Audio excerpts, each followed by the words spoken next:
ये खबर है कराची से, जहां पर वफाकी वजीर दाखिला मोहसिन नकवी की मुफ्ती आजम पाकिस्तान मुफ्ती मुनीबुर रहमान की रिहाइश गाह पहुंचे हैं। वजीर दाखिला मोहसिन नकवी की मुफ्ती आजम मुनीबुर रहमान की सरबराही में मुमताज उलमाए अहले सुन्नत से मुलाकात हुई है।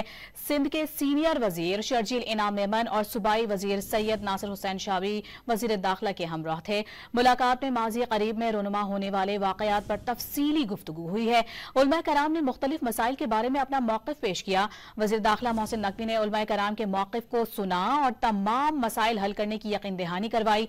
मुलाकात में बहुत जल्द इस्लामाबाद में तफसीली नशिस्त के एहतमाम और तमाम जायज़ मसाइल को तरजीही बुनियादों पर हल करने का इत्तेफाक हुआ।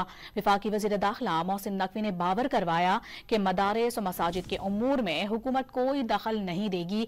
एक फोकल पर्सन फ़रीक़ैन के दरमियान राबते के लिए हर वक्त मौजूद होगा।